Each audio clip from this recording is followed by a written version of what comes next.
Sabe até quanto o mercado autônomo pode faturar em apenas um mês? E olha, que eu não estou falando de um mercado gigante, eu estou falando de uma loja pequena, sem funcionários, 100% autônomo, onde você pode operar de acordo com o seu horário. E hoje, a Micro tem o maior faturamento do Brasil. E onde você pode abrir uma micromarket? Você pode abrir em condomínios residenciais, empresas, hotéis, shopping, metrô, muito mais. E tem franqueado nosso faturando até R$100 mil. Ah, mas se você estiver pensando, esse negócio não é pra mim, eu nunca empreendi antes, calma, fica tranquilo, 80% dos nossos franqueados nunca tiveram negócio. É mais simples do que você pensa, a gente dá todo o suporte. O futuro do varejo é autônomo, seja dono do seu próprio negócio. Vem pra Micro, clique agora e fale com o nosso time. Alô amigos, alô turma, muito bom dia para você ligado aqui no canal Atenção Vascaínos.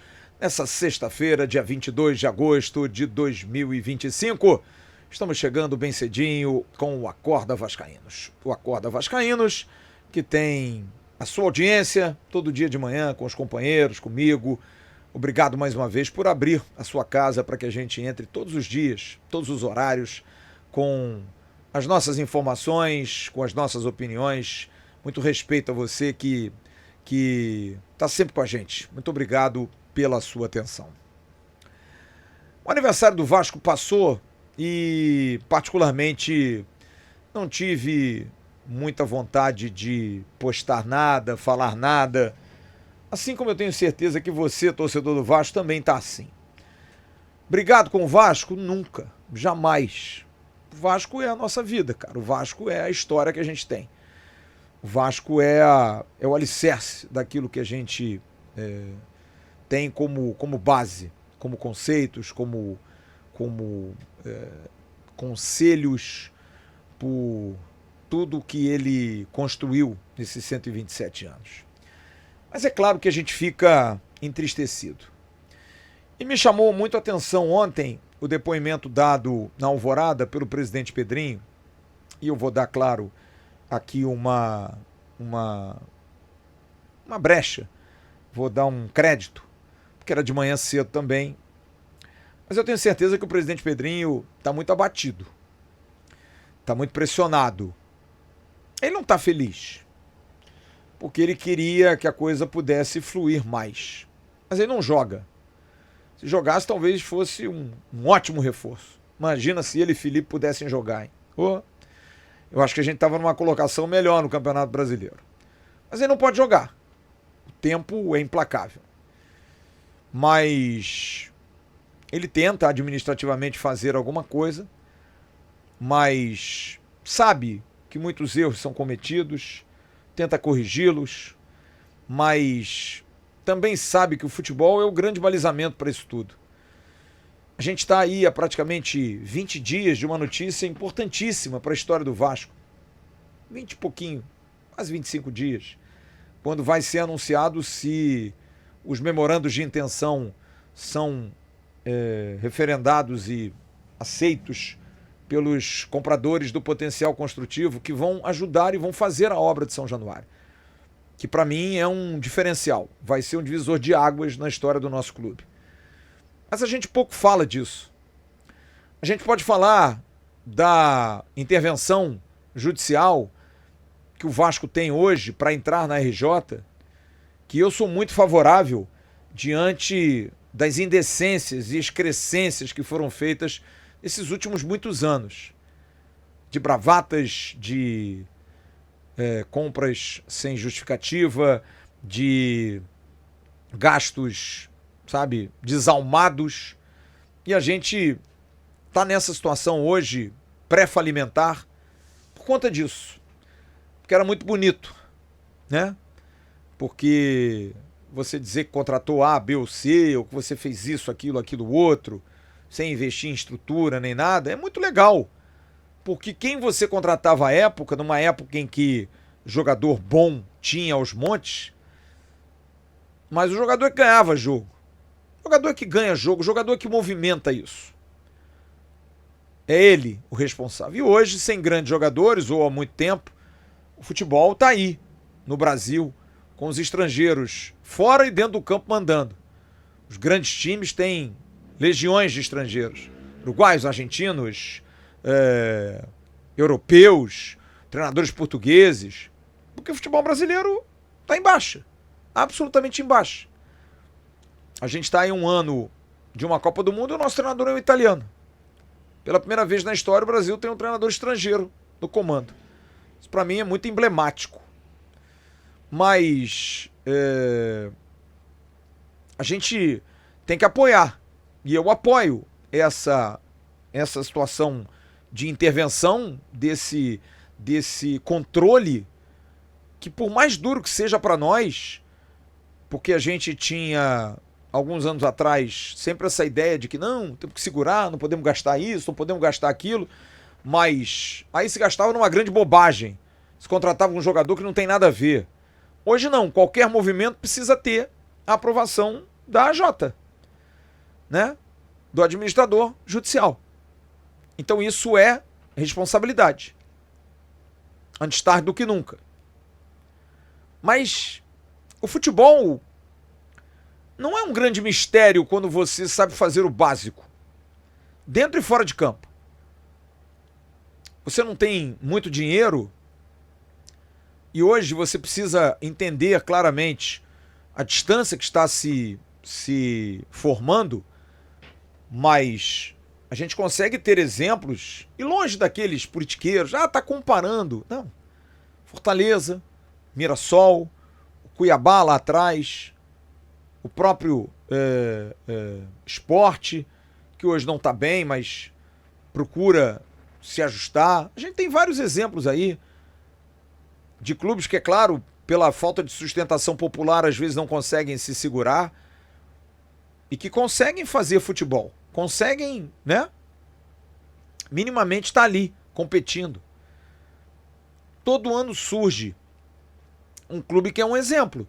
Por mais que, é claro, a estrutura seja muito menor do gigantismo do Vasco. Só que o Vasco é um clube que carrega um passado nas costas. Como carregou o Palmeiras um dia, como carregou o Flamengo um dia, como carregou o Atlético Mineiro um dia. Clubes que têm uma saúde financeira, o Atlético um pouquinho menos, muito é claro de gente que botou grana, mas muito é claro de uma gestão bem feita. Mas isso é para você se desesperar? Não. Porque a gente vê, por exemplo, no rico futebol inglês, onde o Liverpool, o City, o United, o Arsenal, são clubes que são pujantes. Mas você vê, um ano o Leicester vai bem, o Brighton vai bem, o Crystal Palace vai bem.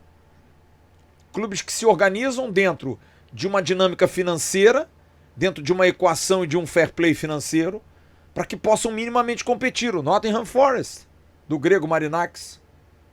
O Nottingham Forest, para quem não sabe, num passado, nos anos 80, era um clube tradicional.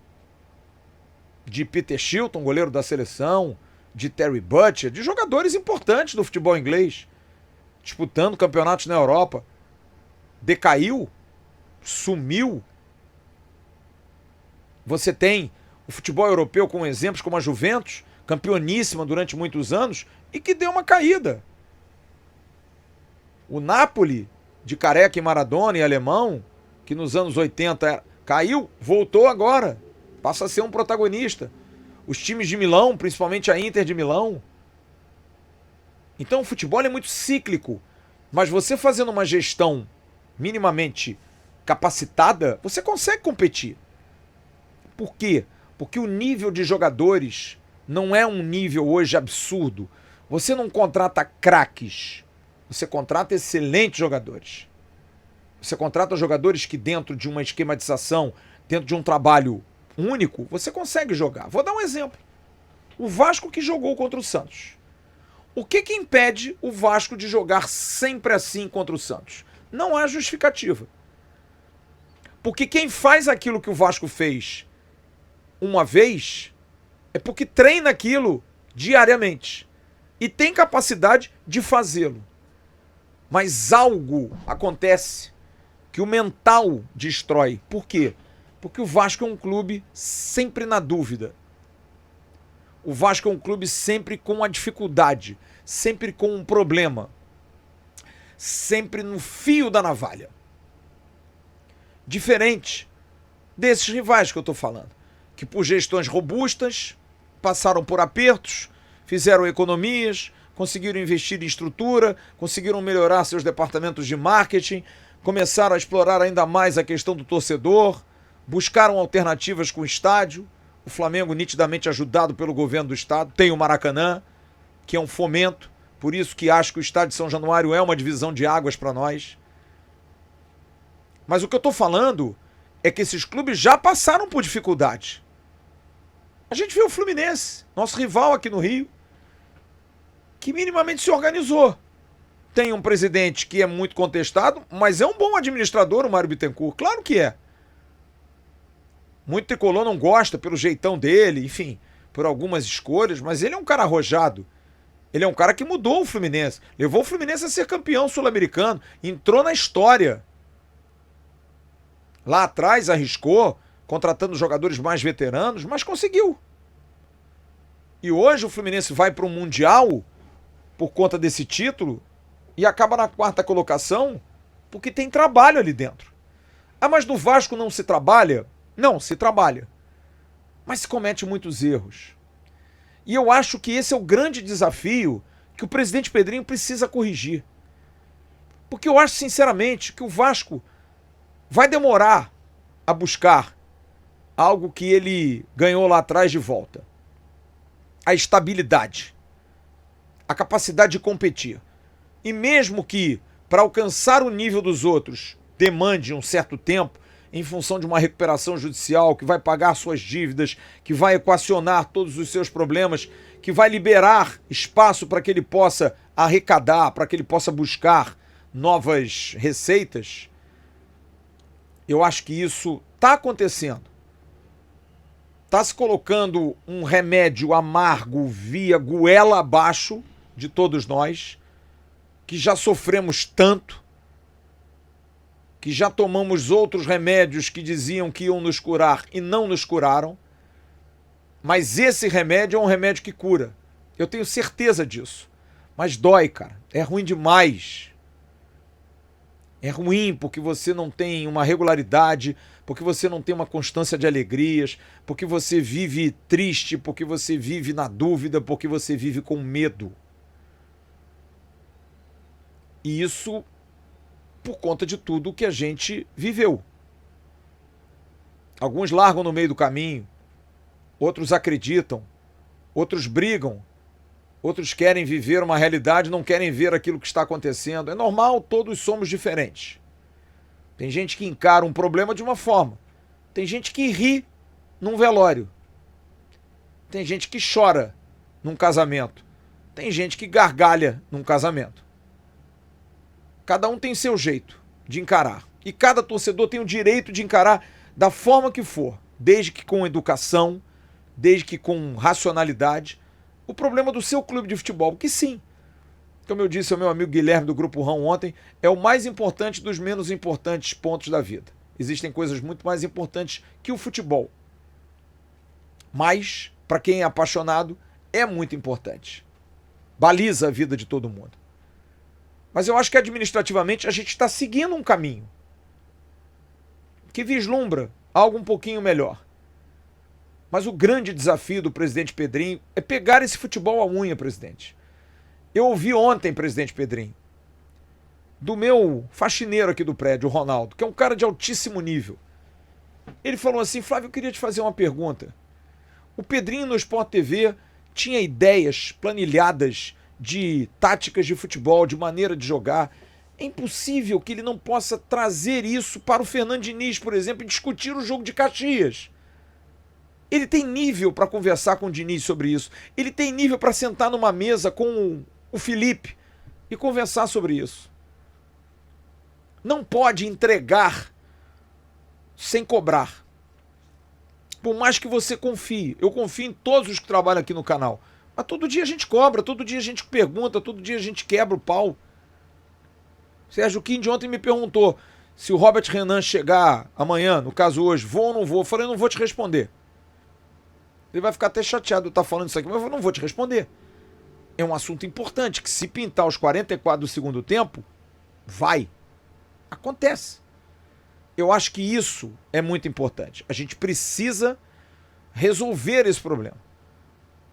E acho que o presidente Pedrinho tem como grande desafio, nesse praticamente último ano dele como presidente, além de resolver essas outras questões que vão acontecer, de meter o dedo no futebol, de fazer o futebol andar, de ter mais conhecimento em relação a contratações, a investimentos, a peças. E olha, não é difícil. O que o Vasco fez com o Santos domingo nos mostra que a gente não precisa contratar tanto. A gente precisa contratar certo. E a gente está contratando errado, mesmo não precisando de tanto. Acho que isso é fundamental. Então o que eu desejo nesse dia que passou, que eu não tive muito entusiasmo por conta da decepção do jogo do Juventude, por ser algo tão cíclico, esse carrossel de emoções, de alegria e tristeza em espaços curtos, é que o Vasco possa resolver o seu problema mais importante, que é o futebol, que é a paixão de todos nós. Ninguém vai para o estádio gritar, é RJ. Ninguém vai para o estádio gritar, potencial, construtivo. Não, não vai, cara. Por mais que sejam coisas importantes. Então, eu só peço isso. Que quem está lá dentro do departamento de futebol tenha noção de que está cometendo muitos erros. Que tenha humildade para entender isso. Que seja menos amador no approach ao mercado, porque o mercado está falando isso do Vasco. E isso é muito ruim.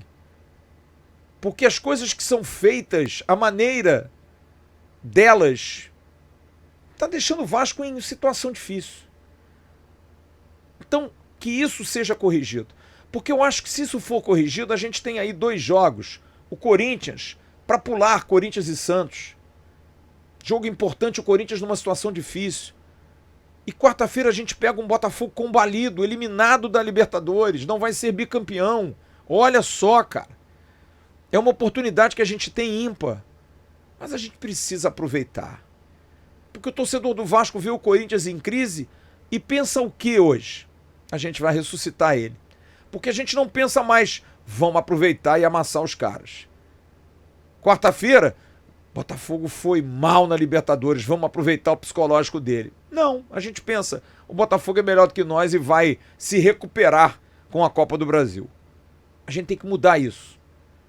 Isso só pode mudar com recados internos. São jogadores ligados, jogadores com compromisso, jogadores que não façam a vergonha que fizeram em Caxias, que não tem uma explicação para dar, é impossível que seja um dia ruim. Eles jogaram bem, nós jogamos mal. Não. Que a gente possa contratar melhor, que a gente não esteja a 40 dias da abertura da janela e a gente não tem um zagueiro central para jogar. Eu não estou pedindo nem 2, é um zagueiro. Nós temos um volante jogando de zagueiro. É muito erro. Muito erro. Confiando que hoje o Vasco contrate aí o Robert Renan, que é uma dúvida enorme também. Um risco danado. Que é bom jogador, todo mundo elogia, mas que é um fantasista. Que é como dizem lá no Sul que ele foi. Jogador de papagaiada. Zagueiro é sério. Tem que zagueirar. Mas que a gente precisa de um xerife, de um patrão, de um cara para chegar e botar respeito ali atrás, como foi um Gary Medel, como foi um Maicon. Não é difícil de achar um jogador desse. É a única coisa que eu peço. Domingo vamos ganhar do Corinthians, vamos atropelar eles e quarta-feira vamos tentar fazer um resultado bom contra o Botafogo. Mais que o departamento de futebol do Vasco, acorda, rapaziada. Vamos trabalhar certo. Vocês estão trabalhando, ninguém está negando isso. Mas vamos trabalhar certo, tá bom? Grande abraço, daqui a pouco tem o Bom Dia Gigante com Emerson Rocha. Tchau.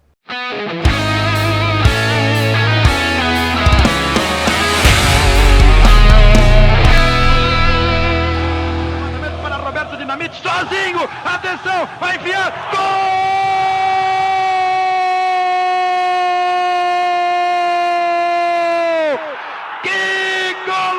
golaço maravilhoso do moço que mora em Caxias.